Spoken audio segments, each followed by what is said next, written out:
तो नमस्कार दोस्तों, तो फिर से मैं एक बार धमाकेदार ट्रिक्स लेकर आया हूं जो कि प्राचीन पुस्तक और उसके लेखक से रिलेटेड रहने वाले हैं। तो अगर आपके मन में कोई भी कन्फ्यूजन होगा, अगर आपको कन्फ्यूजन होगा कि आखिर कौन सा पुस्तक किसके द्वारा लिखा गया था, तो इस वीडियो को देखने के बाद आपका सारा डाउट और कन्फ्यूजन क्लियर होने वाला है, क्योंकि इस वीडियो में मैं आपको पूरे ट्रिक्स के माध्यम से बताने जा रहा हूं। तो चलिए वीडियो को शुरू करते हैं।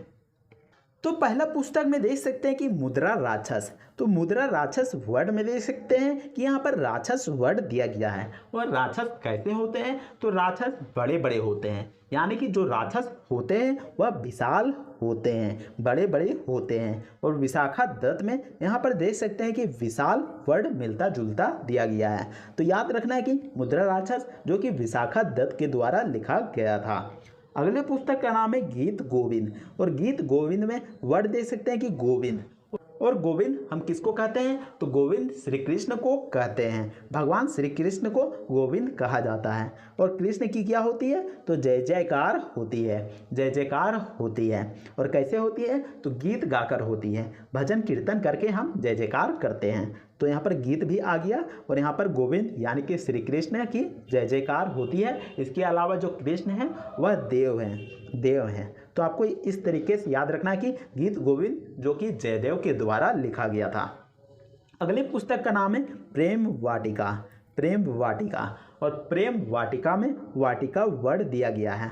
वाटिका का मतलब क्या होता है? तो वाटिका का मतलब होता है बगीचा। और बगीचा किससे भरा होता है? तो जो बगीचा होता है वह फूलों से भरा होता है। और फूल में क्या होता है? तो फूल में रस होता है। फूल में क्या होता है? तो उसमें रस होता है। और जब हम बगीचा में जाते हैं और फूलों को देखते हैं तो हमारा मन में भी रस निकलता है, रस जाग उठता है। और किस चीज़ का रस जाग उठता है? तो वह प्रेम का रस जाग उठता है। तो आपको याद रखना है कि प्रेम वाटिका जो कि रसखान के द्वारा लिखा गया था। प्रेम वाटिका जो कि रसखान के द्वारा लिखा गया था। अगले पुस्तक का नाम है राज तरंगिणी। और राज तरंगिणी में देख सकते हैं कि राज वर्ड दिया गया है। तो यहाँ पर राज कौन है? तो राज एक लड़का है। और यहाँ पर देख सकते हैं कि यहाँ पर तरंग यहाँ पर देख सकते हैं कि तरंग। इसके अलावा गिनी भी वर्ड यहाँ पर देख सकते हैं। तो यहाँ पर राज को तरंग गिनने के लिए कहा जाता है, लेकिन वो क्या कहता है? वो कहता है कि हम कल गिनेंगे। तो कलहन में यहाँ पर कल वर्ड आ गया है। तो राज जो कि तरंग को नहीं गिनता है और बोल देता है कि हम कल गिनेंगे। तो राज तरंगिणी जो कि कलहन के द्वारा लिखा गया था। अगले पुस्तक का नाम है अंधा युग। और अंधा युग कब चल रहा होता है? तो अंधा युग महाभारत के समय चल रहा होता है। आखिर कैसे? तो यहाँ पर देख सकते हैं कि अंधा युग जो कि महाभारत के समय चल रहा होता है। और महाभारत का यहाँ पर वर्ड आ गया है भारत। इसके अलावा महाभारत का युग अंधा युग था। उस समय धर्म और अधर्म क्या हो रहा था किसी को पता ही नहीं चल रहा था। तो ऐसे में जो वीर लोग होते हैं, जो वीर यानी कि पांडव लोग होते हैं, वह धर्म की लड़ाई करना शुरू कर देते हैं। अपने हक के लिए, अपने आप को न्याय दिलाने के लिए धर्म की लड़ाई करना शुरू कर देते हैं। तो याद रखना है कि अंधा युग के समय धर्म की लड़ाई की जाती है, वीरों के द्वारा धर्म की लड़ाई की जाती है। तो ऐसे में याद हो जाएगा अंधा युग जो कि धर्मवीर भारती के द्वारा लिखा गया था। अगले पुस्तक का नाम दिया गया है नाट्य शास्त्र। और नाट्य शास्त्र में वर्ड दे सकते हैं कि नाट्य। और नाट्य का मतलब क्या होता है? तो इसका मतलब होता है नाटक। और नाटक कौन करता था? तो नाटक नारद मुनि करते थे। तो यहाँ पर देख सकते हैं कि मुनि वर्ड आ गया है। तो आपको यहाँ पर नारद मुनि की जगह पर भरत मुनि कर देना है। तो आपको ध्यान रखना है कि यहाँ पर मुनि वर्ड मिलता जुलता तो मिल गया, लेकिन नारद मुनि के जगह पर यहाँ पर भरत मुनि कर देना है। तो नाट्य शास्त्र पुस्तक जो कि भरत मुनि के द्वारा लिखा गया था। अगले पुस्तक का नाम है रामायण। और रामायण में राम वर्ड आया है। और राम भगवान का जो बाल रूप है वो कहाँ पर बनाया गया है? तो वह अयोध्या में बनाया गया है। तो देख सकते हैं कि वहाँ पर वाल्मीकि में बाल वर्ड आया है। तो रामायण का जो बाल रूप है, बाल स्वरूप है, वह अयोध्या में बनाया गया है। तो आपको ध्यान में रखना है कि रामायण पुस्तक जो कि महर्षि वाल्मीकि के द्वारा लिखा गया है। अगले पुस्तक का नाम है बुद्ध चरित। तो बुद्ध चरित वर्ड में बुद्ध वर्ड आ गया है, यानी कि बुद्धि से रिलेटेड वर्ड आ गया है। तो देख सकते हैं कि यहाँ पर लेखक कौन है? तो लेखक हो गए अश्वघोष। तो आप इसको कैसे याद रखिएगा? तो कहते हैं ना, कहावत में कहा जाता है कि इसका बुद्धि घोड़े का जैसे चलता है, यानी कि वह घोड़े जैसा इसका दिमाग चलता है। तो आपको ऐसे में याद रखना है कि बुद्ध चरित जो कि अश्वघोष के द्वारा लिखा गया था, क्योंकि यहाँ पर घोड़े को ही अश्व कहा जाता है। अगला पुस्तक का नाम है 10 कुमार चरित। और 10 कुमार चरित में देख सकते हैं कि वर्ड दिया गया है 10, और 10 का मतलब क्या है, तो 10 का मतलब यहाँ पर है रावण से। तो आखिर रावण से है क्यों, तो रावण का यहाँ पर 10 मुंडी था, 10 सर था, तो जिसके कारण यहाँ पर 10 कुमार चरित यहाँ पर लिया गया है। और रावण को यहाँ पर दंड भी दिया जाता है क्योंकि वह सीता माता को किडनैप कर लेते हैं। इसके अलावा वह एक राक्षस रहता है और यहाँ पर पूरा बर्बादी करने लगता है, तो जिसके कारण यहाँ पर रावण को यहाँ पर दंड दिया जाता है। तो याद रखना है कि 10 कुमार चरित जो कि दंडी के द्वारा लिखा गया था। अगला पुस्तक का नाम है रावण वध। और रावण वध पुस्तक किसके द्वारा लिखा गया था, तो यहाँ पर देख सकते हैं कि भट्टी। तो रावण जो कि सीता माता को किडनैप कर लेते हैं और उसकी खोज में जब हनुमान जी निकलते हैं तब रावण का जो वध तो नहीं करते हैं, लेकिन जो रावण का साम्राज्य रहता है उसको भट्टी में मिला देते हैं, यानी कि आग के झोंक में मिला देते हैं, यानी कि भट्टी में मिला देते हैं। तो आपको याद रखना है कि रावण वध जो कि महाकवि भट्टी के द्वारा लिखा गया था। अगला पुस्तक का नाम है हर्षचरित। तो हर्षचरित में वर्ड देख सकते हैं कि हर्ष, यानी कि मान लीजिए कि आप खुश हैं, उल्लास में हैं, आप आनंदमय हैं, तो आपको क्या करना है, तो आप किसी पर भी यहाँ पर गुस्सा नहीं कीजिएगा, किसी पर यहाँ पर बाण नहीं चलाइएगा। तो देखते हैं कि बाण भट्ट में यहाँ पर बाण आ गया है, तो आप किसी पर बाण नहीं चलाइएगा जब आप खुश होंगे, जब आप हर्ष में होंगे। तो याद रखना कि हर्षचरित जो कि बाण भट्ट के द्वारा लिखा गया था।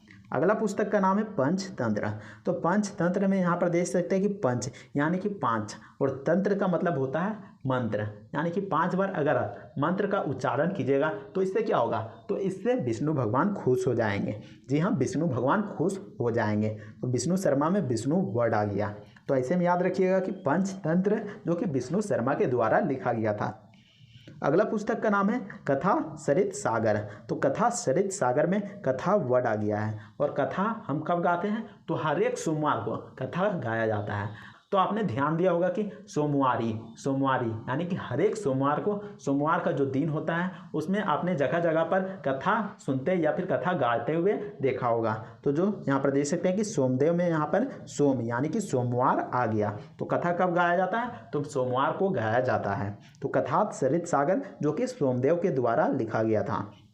अगले पुस्तक का नाम है देवी चंद्रगुप्तम। तो देवी चंद्रगुप्तम में यहाँ पर 2 तरीके से याद रख सकते हैं, जैसे कि देवी, तो देवी कैसी होती है, तो देवी का महिमा जो होता है वह विशाल होती है, तो विशाखा दत्त हो जाएगा। और चंद्रगुप्तम में यहाँ पर चंद्रगुप्त को याद रखिएगा। और चंद्रगुप्त का साम्राज्य कैसा था, तो चंद्रगुप्त का जो साम्राज्य था वह बहुत ही बड़ा था, यानी कि विशाल था। तो आप 2 तरीके से इसको याद रख सकते हैं। देवी चंद्रगुप्तम जो कि विशाख दत्त के द्वारा लिखा गया था, विशाखा दत्त के द्वारा लिखा गया था।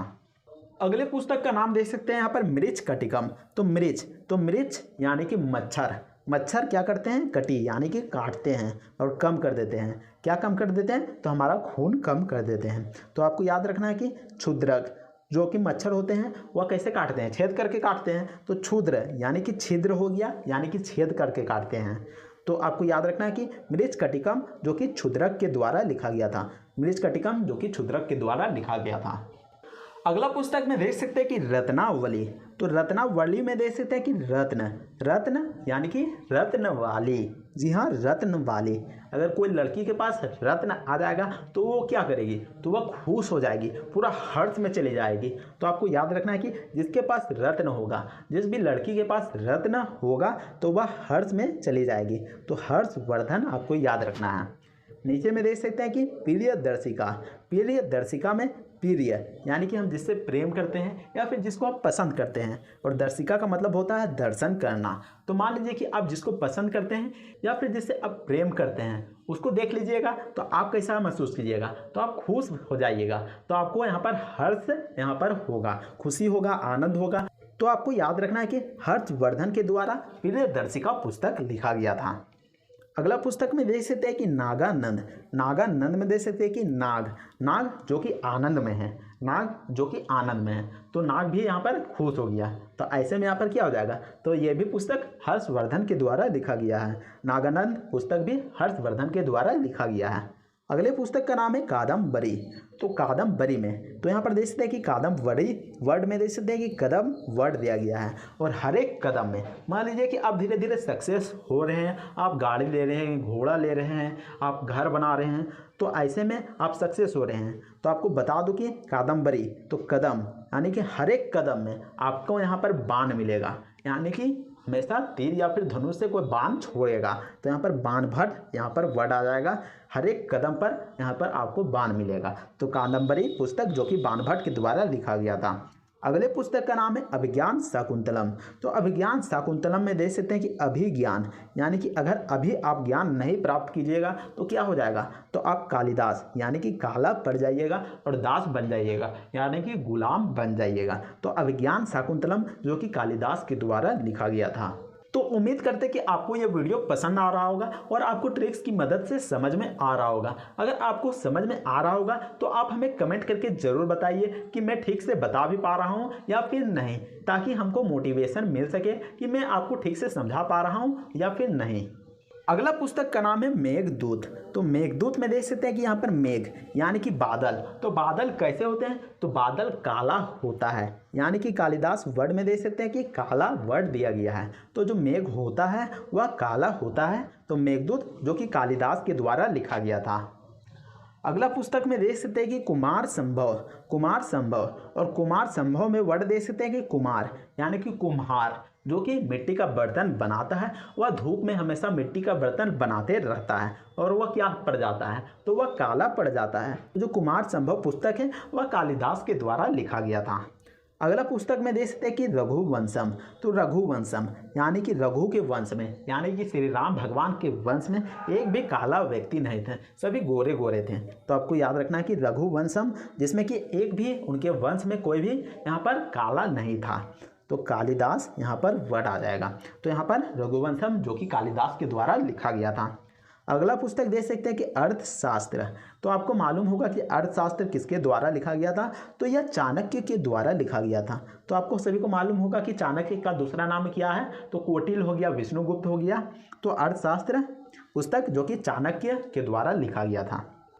अगला पुस्तक का नाम है सत्यार्थ प्रकाश। तो सत्यार्थ प्रकाश पुस्तक किसके द्वारा लिखा गया था, तो देख सकते हैं कि दयानंद सरस्वती के द्वारा सत्यार्थ पुस्तक लिखा गया था। तो इसको कैसे याद रखिएगा, तो देख सकते हैं कि सत्यार्थ प्रकाश यानी कि सत्य का प्रकाश। तो सत्य का प्रकाश कब पड़ेगा, तो जब सरस्वती माता की जब हम पर दया होगी और वे आनंद हो जाएगी, यानी कि दयानंद। जब सरस्वती माता की दया हो जाएगी, वह आनंद हो जाएगी, वह खुश हो जाएगी, हम पूजा करते रहेंगे, तब जाके वह खुश होगी, तो तब जाके हमें यहाँ पर सत्य का प्रकाश मिलेगा। तो आपको याद रखना कि सत्यार्थ प्रकाश जो कि दयानंद सरस्वती के द्वारा लिखा गया था। तो उम्मीद करते हैं कि आपको यह वीडियो पसंद आया होगा। अगर वीडियो पसंद आता है तो वीडियो को लाइक ज़रूर कीजिएगा और चैनल को भी सब्सक्राइब ज़रूर कर लीजिएगा। इसके अलावा मैं इसका पार्ट 2 भी जल्दी लेकर आऊँगा। तो आप वीडियो को लाइक नहीं किए होंगे तो ज़रूर लाइक कीजिएगा। तो मिलते हैं नेक्स्ट वीडियो में, तब तक के लिए जय हिंद, वंदे मातरम।